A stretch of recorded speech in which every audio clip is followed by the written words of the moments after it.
Week one of the Artist Way is complete, and I'm just going to go through how the week went unfiltered. Overall, let me get up the Google Cal because I forget how the whole week went. But I'm feeling kind of better. My voice, not planning going to the States yet because I still can't sing. I haven't told my manager because I'm just hoping my voice comes back. But I did have a really crazy healing yesterday and I got some of it back. Like before, I would go to sing and nothing was coming out. And I did this like crazy healing yesterday, and she did like it's a big thing and it's obviously very personal, but she did psychic surgery on my throat, and then now something's coming out when I sing. So it's really weird. Like even now when I'm talking, there's just like stuff in my throat. So I'm personally going through all the stuff that's making that happen, and I'm just trying not to panic too much because the more I panic, that's not good for my throat. But I am busting to go away. Yeah, been dancing, loving my psychologist, loving the morning pages. I've always loved morning pages. I'm just going to go through all the tasks and tell you how. The tasks are different every week, but you always do your morning pages and your solo date. I did have a panic attack on the weekend, which I'm not really like a panic attack person, so I'm not like prone to them. I've had them before in the past, more kind of like I'd say PTSD kind of vibes, but this was crazy, like even talking about it. Yeah, I was like begging my dad to take me to the hospital, but he was like, "You're having a panic attack." So he gave me a bag to breathe into, but he didn't have a paper bag, he just had plastic bags. And he's like, I was like, "Please take me to the hospital." And he's just like, "Breathe into the bag." But because it was plastic, I was like inhaling the plastic and choking on it. I'm like, I can't breathe into this freaking bag, Dad. Like, I'm gonna choke. But yeah, so that was horrible. But I still feel like I'm on an upward trajectory. Sometimes when a lot of stuff's coming up, it kind of can look like it's worse before it's better, and you revisit the same stuff instead of, I like the memes, or not even the memes, but people talk about how like healing's not linear, but it's not like that. It's like an upward spiral. I love that because it's like you do meet the same stuff, new level, same devil or whatever. So sometimes it can seem like a shitstorm, but yeah. What else? I'm drinking, me and my friend, it's hair. It's too hot to hold. It needs to cool down. But I've been getting onto some herbs, and I got my CBD as well. And I was like, this isn't doing shit. But my friend was like, you actually might be using too much. So then I tried using a little bit, and it was so much better. So that's interesting.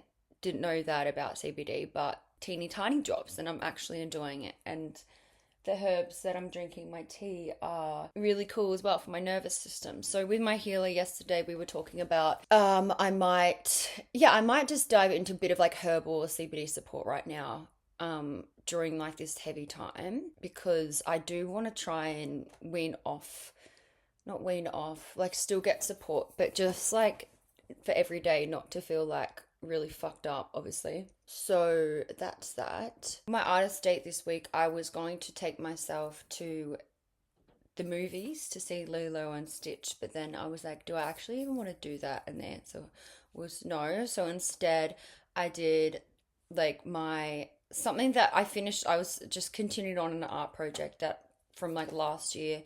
So it was arts and craft, kind of like vision boarding vibe, but on like a giant piece of wood. So I just did that whilst listening to Taylor Swift, because that's very like 10-year-old me. I've been doing a lot of childlike stuff, like sleeping with teddies. Juzzy knows this because he used to have to sleep with crystals as well when I'd be with him. And he's like, "Why are there rocks in the bed?" But I've been like holding crystals and sleeping with them at night, and even just teddies. So just like, yeah, inner child vibes.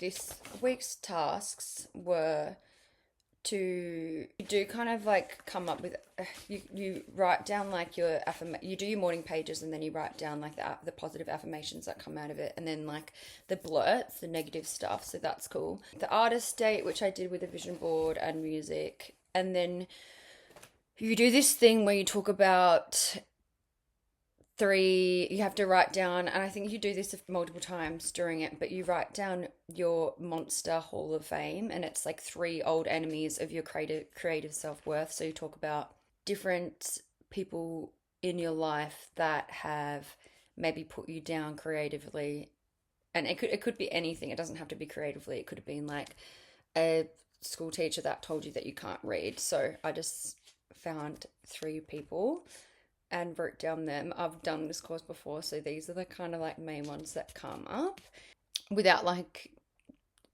naming and shaming anyone. The first one was when I was really young and I sung in front of them, and I was 8 and I was really nervous about it, and I was wanting encouragement and praise, but they were like, which is fine. They were just, and this is a thing, like it's about like how your inner child felt about it. So they were critiquing me about everything, and it made me feel like I was a shit singer. And I really did have to work to be like good at singing. But that was like disappointing for my little heart, because I remember standing there and putting on the High School Music karaoke backing track and singing to it, and I was nervous, so like I wasn't breathing right, and I was really, my mum told me to go and sing to them, and she would always be like, when I'd sung, my parents would be like, amazing, obviously, and this person was like a professional singer, so they were like, oh well, your breathing's not right and this, and I was just like, okay, yeah. But I think my heart really sunk, so that's something that stuck out for me when I was 8. And my two other ones were in high school. So like most of high school, I got my first like talking TV role when I was 12, and most of high school I was like on TV. So I don't know, it probably was about Neighbours, but it could have been about Winners and Losers, because I'm not to shame myself, but I think I did look like a little fat on TV, and then they dressed you in very like tight fitting clothing, and like people don't know what goes on behind the scenes, like with TV, like even with Neighbours. My character had an eating disorder, and then I kind of started copying that, and then they brought people in, and I'd be crying in the wardrobe every week when I'd be trying on clothes. Like there's a lot of stuff that goes on, and even when I was younger, like 12, 13, I really dreaded when they'd dress me, because sometimes it was ill-fitting and not flattering, and then you already look bigger on TV.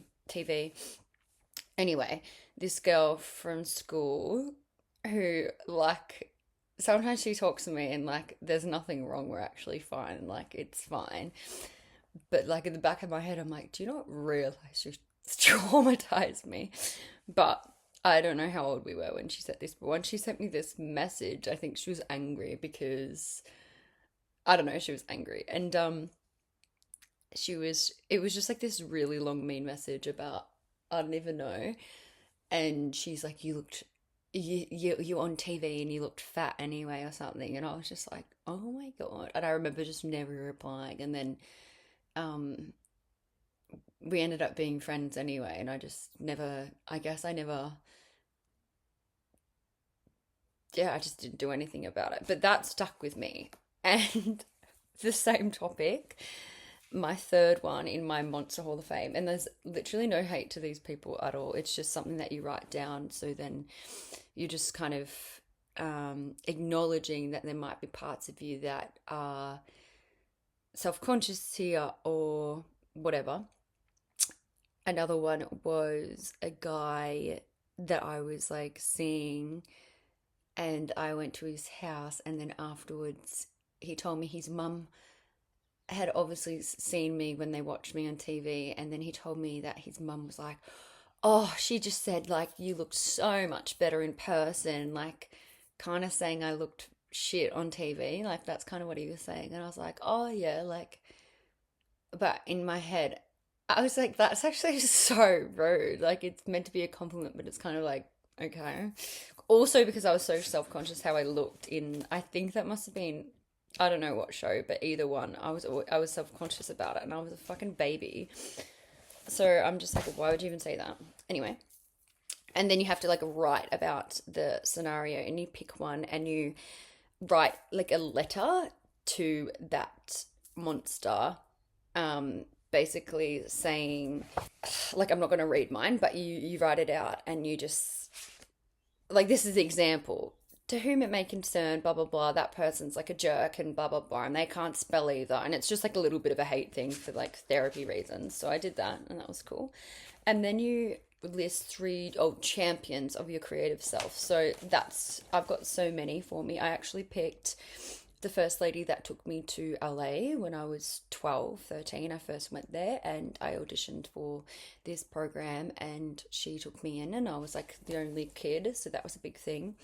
My childhood, my guitar teacher since I was 12, he was always really encouraging. He still is really encouraging in my songwriting and stuff like that. And then I wrote Juzzy because anytime I show him new music, he is, and I wrote him a gratitude. Oh wait, no, that was the next task.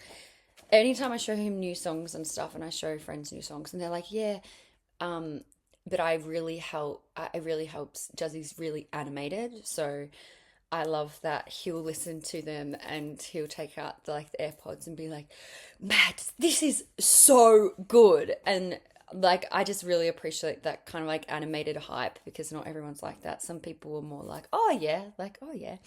And I think later in the course, you write down more champions, and you write to them and like thank them. And I love that. I always like write gratitude letters to my friends and stuff. So the next one was to write out the encouragement that you got. So I wrote some of that, and I wrote him, maybe it wasn't it wasn't write him a gratitude letter. It was just to write out what they do that really encourages you. And I just decided I'm going to write him a gratitude letter anyway, because, oh wait, I know, I'm tripping. Maybe, anyway. So that was that one. The next one was, and this is another one that you kind of add to throughout the course, is imaginary lives. Like, if you weren't doing what you were doing in this life, like, what were you doing in other ones? So I wrote underwater photographer with sharks because I love sharks, psychologist because I love psychology, army girl because I don't know, I've never like grown up and wanted to be in the army because I've always known what I wanted to do, but I don't know, like, I'm really inspired by like the athleticism and the discipline of like army people. So I wrote that. Ballerina, same vibe. It's like feminine and also very masculine and disciplined, and people dedicate their whole lives to being a ballerina, and it's always also pretty and music orientated. So that's another thing. And then I wrote country singer, and then you pick one and you do something to do with it. So I picked country singer, and I wrote a country song. I wrote a country song called Red Cowgirl Boots. It's like kind of shit, but it was fun, and I love that, exploring like different songwriting as well, because I bought Red Cowgirl Boots and I really want them. And it just like starts to just like unfolds. It just starts to plant seeds. Like, even doing that, I realized like I have written other pop songs that have like a bit of like a country vibe to them, and now once I get my voice back, it's kind of making me vibe Nashville, and I've been like feeling maybe I want to go to Nashville. I've always wanted to go, but doing this, it kind of made me go, maybe this trip to New York, I'll go there. So I've been like looking at Airbnbs, looking at flights, and I even hit up my manager this morning.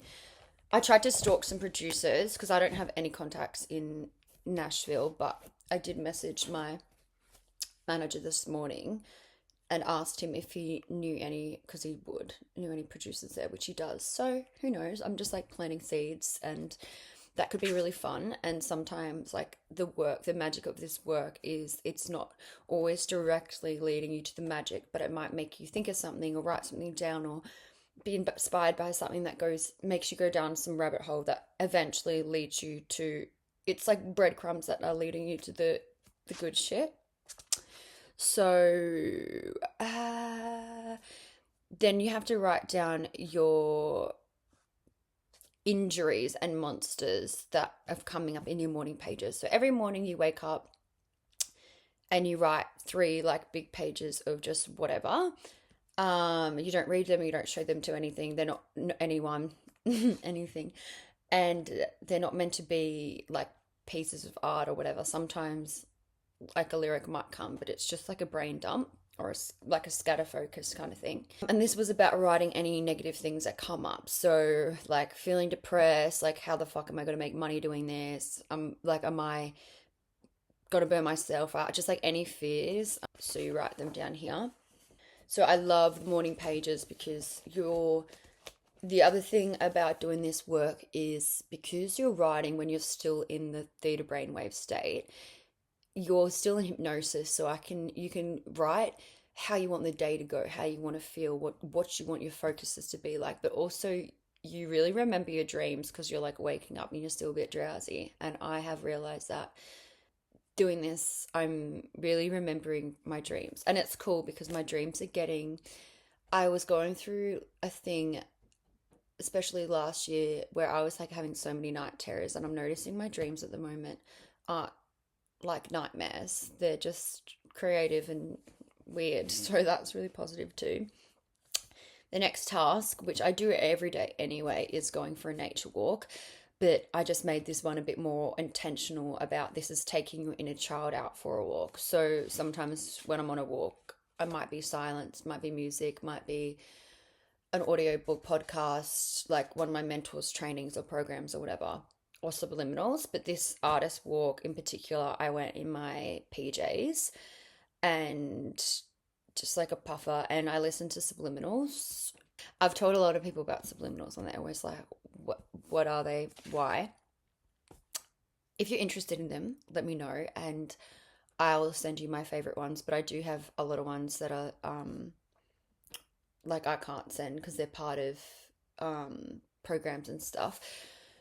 But basically it's frequency music, which is already good to listen to as is, but it's frequency music with affirmations that you can't hear. Like it's subliminal messages in the music. So the thought behind it is, or it's not even the thought, it's just the science behind it is, it's at a volume where your subconscious can hear the positive affirmations to like rewire your brain, but your conscious mind can't hear it. So basically it bypasses, you've got your conscious mind and then you've got your subconscious mind, and in between you've got your analytical mind or your critical faculty, which filters out anything. Like and that's why a lot of people talk shit about affirmations, because you could say an affirmation in the mirror and your ego, which is the critical faculty, will just reject it straight away because it will be like, that's not true.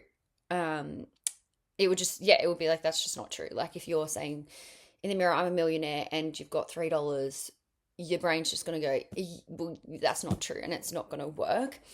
But with subliminals, your subconscious can hear it, but it's not loud enough for your conscious mind to reject it. So it bypasses the critical faculty. So it's way easier to actually hypnotize your brain into believing the affirmations.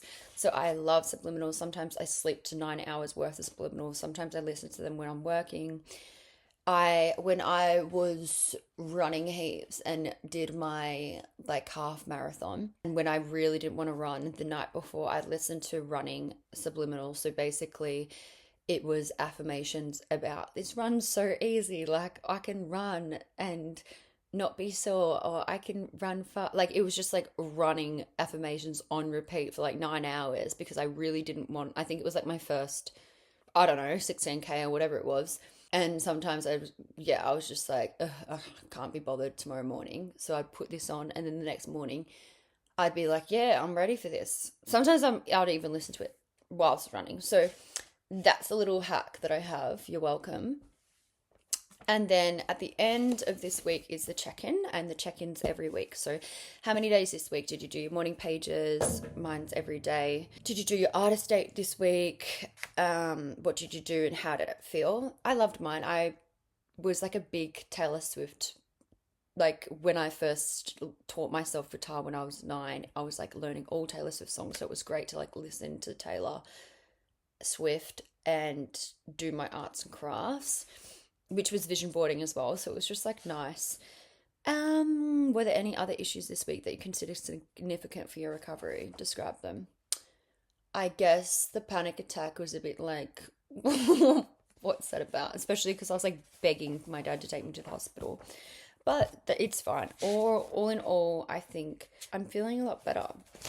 Like breakup wise, I'm kind of just like, I do feel like my self-worth is just going up and up and up, because the more I think about it, the more I'm like, oh, I deserve so much better. I'll still get a bit sad, but I've continued doing my cord cutting and stuff, but then I stopped a few days ago because my thought is it's done. I'm just going to choose that it's done, and I won't do it unless I feel like a pool of, oh, I feel like my energy is focusing here too much. But I feel like my energy has definitely shifted towards my own healing and the family relationships I want to improve, my friendships, my career, definitely focusing on my voice, and yeah, getting my voice back and going overseas is definitely my main priority, and getting excited as well. Like if I start to miss this person, I've been doing this thing where I'm like, I miss these aspects of this person, but I'm realizing this person isn't actually what I want, but I like these aspects. So